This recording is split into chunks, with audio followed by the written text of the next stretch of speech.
नमस्कार, स्वागत है आप सभी का। दूरदर्शन समाचार आप देख रहे हैं और देश दुनिया की ताजा तरीन खबरों को लेकर हाजिर हूं मैं कृतिका। और बुलेटिन में खबरों में बात करेंगे, लेकिन सबसे पहले नजर डाल लेते हैं सुबह की सुर्खियों पर। 24 की चुनौती में प्रधानमंत्री नरेंद्र मोदी आज महाराष्ट्र के नंदुरबार और तेलंगाना के महबूबनगर और हैदराबाद में जनसभा के बाद ओडिशा में करेंगे रोड शो।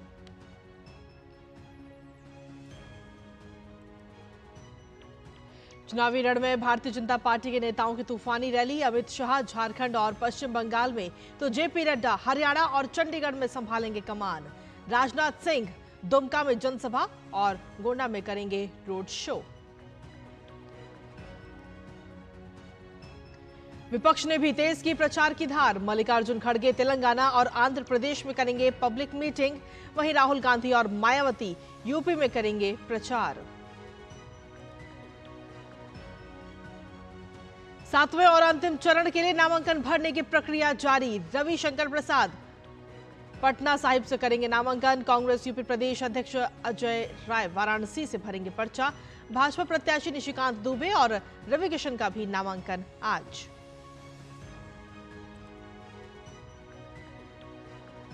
अरविंद केजरीवाल की अंतरिम जमानत पर सुप्रीम कोर्ट आज सुना सकता है अहम फैसला। अंतरिम जमानत पर प्रवर्तन निदेशालय ने कोर्ट में हलफनामा किया दाखिल।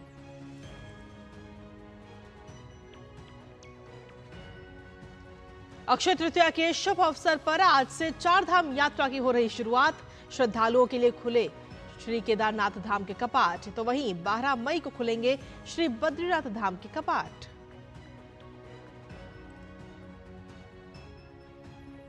और खेल की खबरों में रॉयल चैलेंजर्स बैंगलोर से हार के बाद पंजाब किंग्स प्लेऑफ की रेस से हुई बाहर। विराट कोहली की आतिशी पारी की बदौलत पंजाब को दी 60 रनों से शिकस्त। आज अहमदाबाद में गुजरात टाइटंस और चेन्नई सुपर किंग्स होंगे आमने सामने।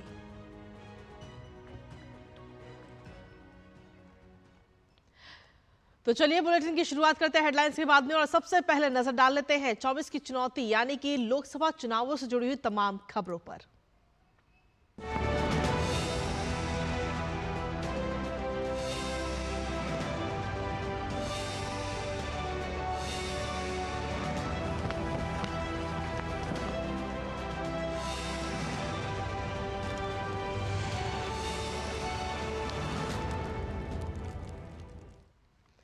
तो 24 की चुनौती में तूफानी रैली, विशाल जनसभाएं और रोड शो का दौर लगातार जारी है, जहां प्रधानमंत्री नरेंद्र मोदी आज महाराष्ट्र, तेलंगाना और ओडिशा में चुनाव प्रचार करेंगे। बता दें कि सुबह 11:30 बजे प्रधानमंत्री महाराष्ट्र के नंदुरबार में जनसभा को संबोधित करेंगे और उसके बाद दोपहर के बाद में प्रधानमंत्री तेलंगाना के महबूबनगर जाएंगे और चुनाव प्रचार करेंगे। इसके बाद में प्रधानमंत्री हैदराबाद में जनसभा को संबोधित करेंगे और फिर प्रधानमंत्री ओडिशा का रुख भी करेंगे और भुवनेश्वर में रोड शो करते हुए नजर आएंगे।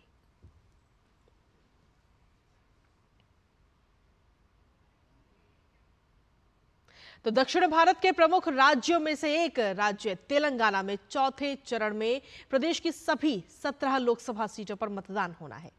और इसी क्रम में प्रधानमंत्री नरेंद्र मोदी भाजपा प्रत्याशियों के समर्थन में चुनावी रैली को संबोधित करने के लिए हैदराबाद आ रहे हैं। प्रधानमंत्री मोदी की रैली के प्रमुख संयोजक प्रेम सिंह राठौर से बात की हमारे संवाददाता ओपी यादव ने। क्या कुछ कहना है उनका, आपको सुनाते हैं। लोकसभा चुनाव के चौथे चरण में देश के 10 राज्यों की 96 लोकसभा सीटों पर चुनाव होना है। इन्हीं में से तेलंगाना की 17 लोकसभा सीटें हैं। प्रधानमंत्री नरेंद्र मोदी यहां पर चुनावी रैली को संबोधित करने आ रहे हैं। क्या है यहां का सूरत हाल और चुनावी समीकरण, इसी विषय पर बात करने के लिए हमारे साथ मौजूद है प्रधानमंत्री की रैली के मुख्य संयोजक प्रेम सिंह राठौर। प्रेम सिंह जी, तैयारियां कैसी चल रही है रैली की?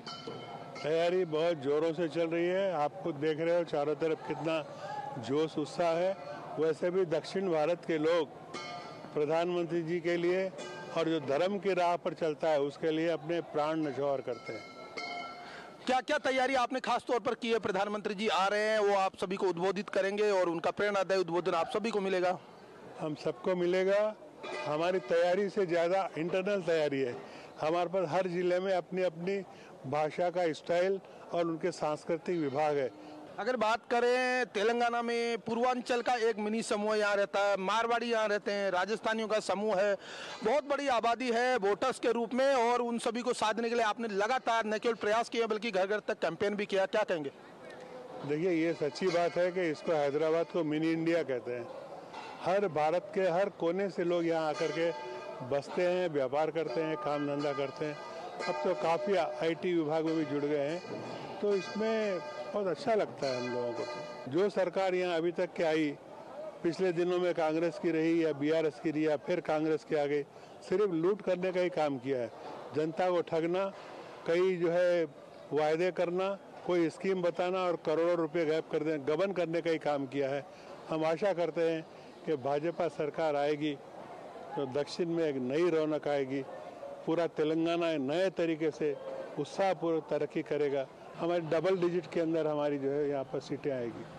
तो ये तो भारतीय जनता पार्टी से प्रधानमंत्री नरेंद्र मोदी की रैली के प्रमुख संयोजक प्रेम सिंह राठौर, जिनका मानना है कि प्रधानमंत्री नरेंद्र मोदी के स्वागत के लिए न केवल के लिए बाद पलक पावड़े बिछाकर तैयार है, बल्कि रैली की पूरी तैयारियां हो चुकी है और प्रधानमंत्री नरेंद्र मोदी का उद्बोधन सुनने के लिए हैदराबाद की जनता पूरी तरह से उत्साहित है।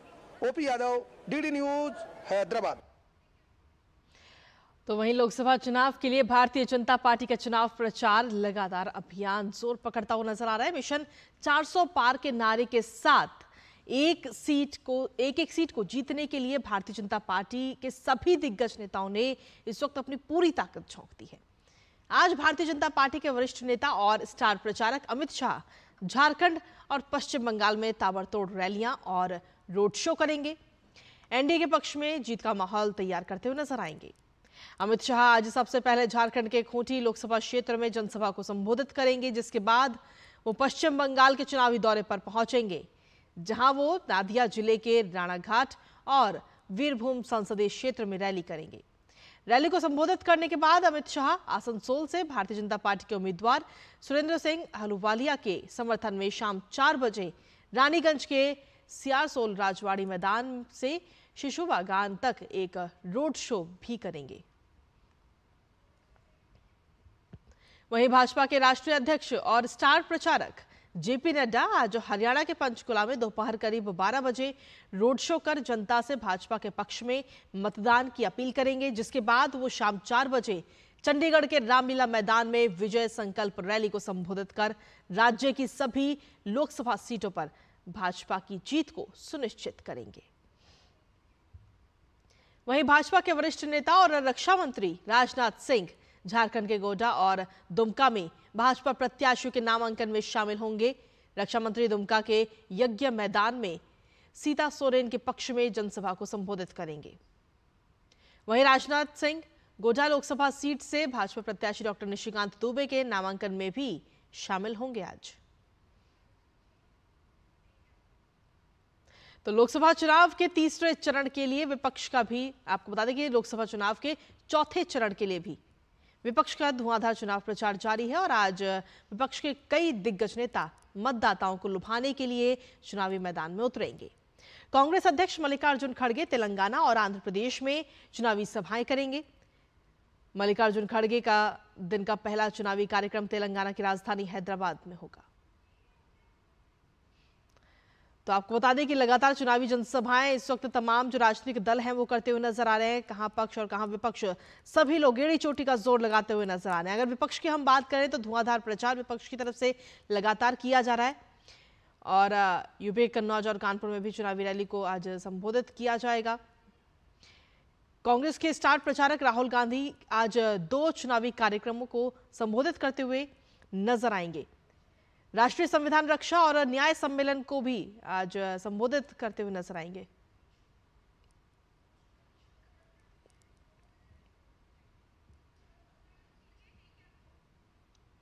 और खबरों का सिलसिला लगातार जारी। बुलेटिन में वक्त एक छोटे से ब्रेक का, आप बने रहिए हमारे साथ।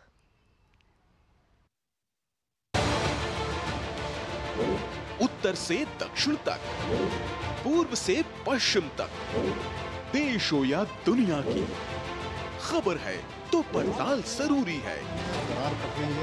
देखिए हमारे साथ है मेरे पीछे भारत की सबसे एजेंडा भारत का रहा है और किस तरह से एक नई शुरुआत इस वक्त लोगों को अगर स्वरोजगार से आपने तो इसमें सोमवार से शुक्रवार दोपहर 3 बजे सिर्फ डीडी न्यूज पर। पाठक नाम का एक डकैत छुपकर हमारे सिपाहियों को परेशान कर रहा है। हम भी छुपकर अपने शत्रुओं पर आक्रमण करेंगे, ठीक सुंदरवन के बाघ के समान। जिस प्रकार देवी काली ने चंडमुंड जैसे शक्तिशाली राक्षसों का संहार किया था, उसी प्रकार हमारी प्रफुल्ल देवी देश के शत्रुओं का संहार करने के लिए इस महासंग्राम में कूद पड़ी है। इसलिए आज मैं प्रफुल्ल को एक नया नाम देना चाहता हूँ, देवी, देवी चौधरानी। देखिए स्वराज प्रत्येक रविवार प्रातः 9 बजे, पुनः प्रसारण रात 9 बजे, सिर्फ डीडी नेशनल पर। देश का पहला चैनल, देश का अपना चैनल। सरदार हमीदुल्लाह ने उसका दोस्तों का बात भी नहीं माना। भगवान कृष्ण के इतना समझाने पर दुर्योधन माने थे क्या? बट नवाब कराची गया है जिन्ना से मिलने। लियाकत साहब, ऐसे में हमें पाकिस्तान से बहुत उम्मीदें हैं। हमारी अपनी तुजरियां खाली। हम तो आप जैसे नवाबों से उम्मीद लगाए बैठे हैं। वो बाल इंडिया में जुड़ना नहीं चाहता। You cannot threaten us. जुड़ना तो होगा आपको। आजादी के पहले एक्सेशन कर लो, इज्जत बच जाएगी।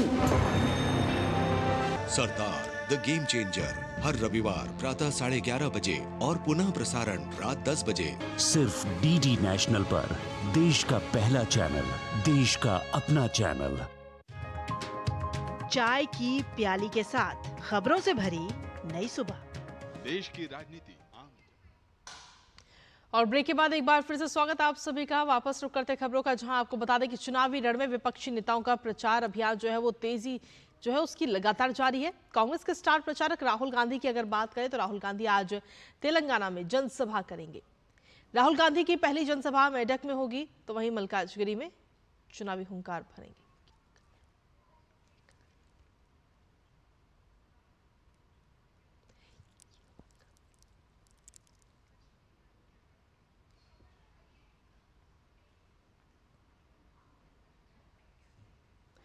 और वहीं आपको बता दें कि बसपा प्रमुख मायावती भी आज लगातार चुनाव प्रचार करती हुई नजर आ रही हैं। तो जिस तरीके से देखा जाए तो भारतीय जनता पार्टी भी चुनाव प्रचार कर रही है और तमाम विपक्षी दल भी लगातार चुनाव प्रचार करते हुए नजर आ रहे हैं।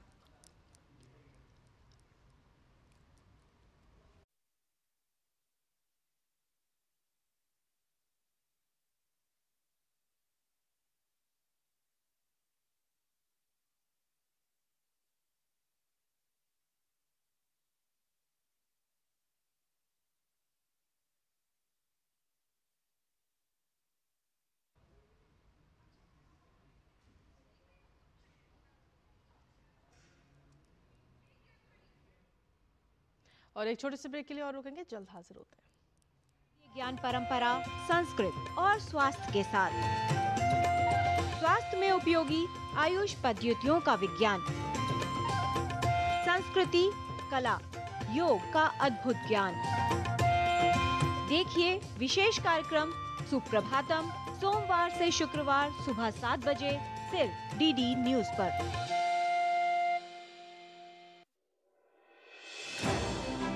भरोसा सिर्फ तेजी से नहीं, बना है सटीक खबरों से।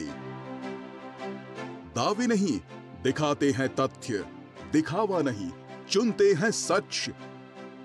दस्तक सनसनी की नहीं, खबरों की देते हैं हम। यही है रिश्ता आपका हमारा, बना है अटूट भरोसा वर्षों की मेहनत से। डीडी न्यूज, भरोसा सच का। ये भरोसा और हो रहा है गहरा, क्योंकि आपका अपना चैनल अब है नए तेवर और नए कलेवर में।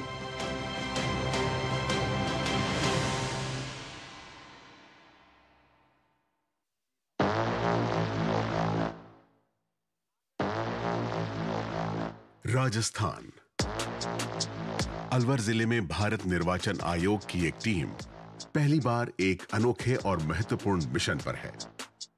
आप आयो, बहुत खुशी हुई। टीम का निर्णय काम मुस्तैदी से और बेहतरीन तरीके से हो। आगे रास्ता लंबा है, पर टीम में गजब का जोश है। आज बढ़िया लगा, आप घर पाया तो अच्छा लगा मुझे।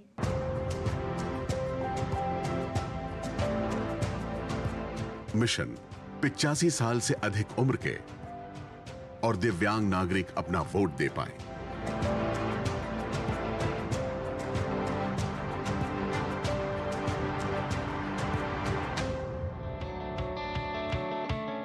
इनके दिन की शुरुआत एसडीएम यानी सब डिविजनल मैजिस्ट्रेट के ऑफिस में सुबह सुबह हो जाती है। मतदाताओं के लिए बैलेट पेपर जारी किए जाते हैं। बैलेट बॉक्स चेक करके उन्हें बंद, लॉक और सील किया जाता है। टेम्पररी मोबाइल पोलिंग बूथ तैयार ताकि मतदान गुप्त रहे।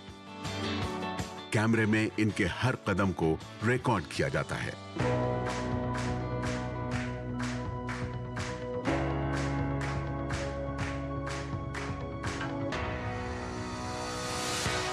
कुछ घंटे बाद टीम गांव की सड़कों पर अपनी मंजिल की तरफ बढ़ती हुई। पहला मतदाता बुजुर्ग है और दुर्बल है। इनका बेटा इनका प्रतिनिधि है। अधिकारी इनके दस्तावेजों की जांच करते हैं। हमेशा की तरह मतदाता की पहचान सुनिश्चित करना परम आवश्यक है। एक रजिस्टर में एंट्री की जाती है और फिर सारे फॉर्म भरे जाते हैं।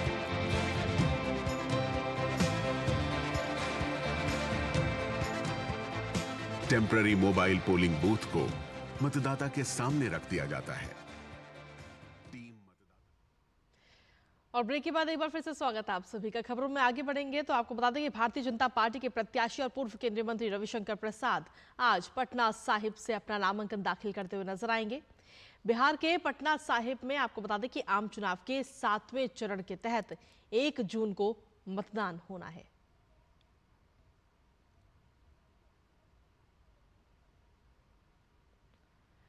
तो आज रविशंकर प्रसाद अपना नामांकन करते हुए नजर आएंगे। 1 जून को मतदान होना है। 7वें चरण के तहत पटना साहिब में मतदान होगा और उसके लिए आज अपना नामांकन करते हुए पूर्व केंद्रीय मंत्री रविशंकर प्रसाद आज नजर आएंगे।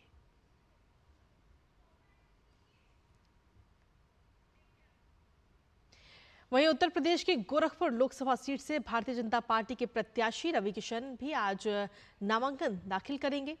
इस दौरान उनके साथ में राज्य के मुख्यमंत्री योगी आदित्यनाथ भी मौजूद रहेंगे। रवि किशन ने कहा है कि गोरखपुर से चुनाव लड़ना और नामांकन दाखिल करना उनके लिए सौभाग्य की बात है।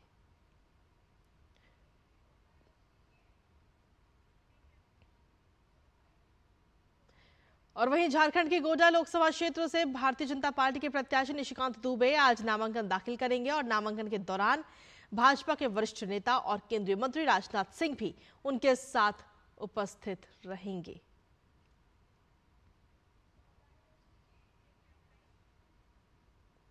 बिहार की काराकाट संसदीय क्षेत्र के एनडीए प्रत्याशी पूर्व मंत्री उपेंद्र कुशवाहा आज अपना नामांकन दाखिल करेंगे। काराकाट लोकसभा क्षेत्र में आम चुनाव के 7वें चरण के तहत यानी कि 1 जून को मतदान किए जाएंगे। बता दें कि काराकाट में उपेंद्र कुशवाहा का मुकाबला सीधा निर्दलीय उम्मीदवार पवन सिंह के साथ होगा। वहीं उत्तर प्रदेश के कांग्रेस प्रदेश अध्यक्ष अजय राय आज लोकसभा चुनाव के लिए अपना नामांकन दाखिल करेंगे, जहां अजय राय उत्तर प्रदेश की वाराणसी लोकसभा से कांग्रेस की टिकट पर प्रधानमंत्री नरेंद्र मोदी के खिलाफ चुनाव लड़ रहे हैं। इससे पहले 2014 और 2019 के लोकसभा चुनाव में भी अजय राय 2 बार प्रधानमंत्री नरेंद्र मोदी के खिलाफ चुनाव लड़ चुके हैं।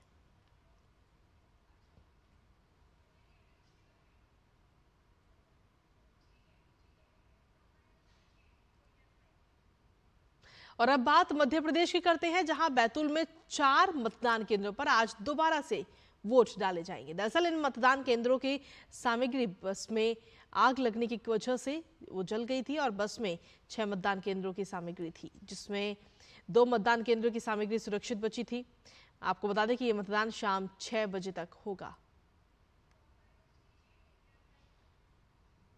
और आगे बढ़ते हुए अब बात करते हैं लोकसभा चुनाव से जुड़े कुछ रोचक तथ्यों की।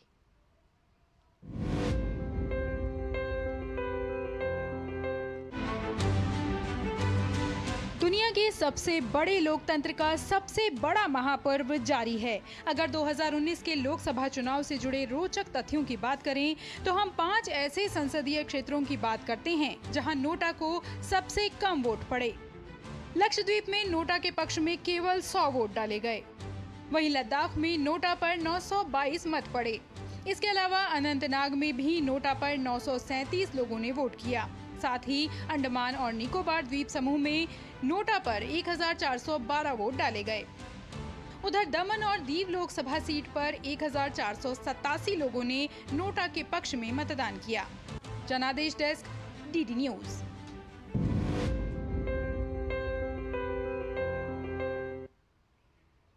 और इसी के साथ फिलहाल लोकसभा चुनाव से जुड़ी तमाम खबरों में 24 की चुनौती में इतना ही। और इसी के साथ इस बुलेटिन में भी फिलहाल इतना ही। बाकी देश दुनिया की तमाम खबरों के लिए बने रहिए डीडी न्यूज के साथ। और ब्रेक के उस पार देखिए हमारा खास कार्यक्रम नया सवेरा, मेरे और सहयोगी भावना के साथ। नमस्कार।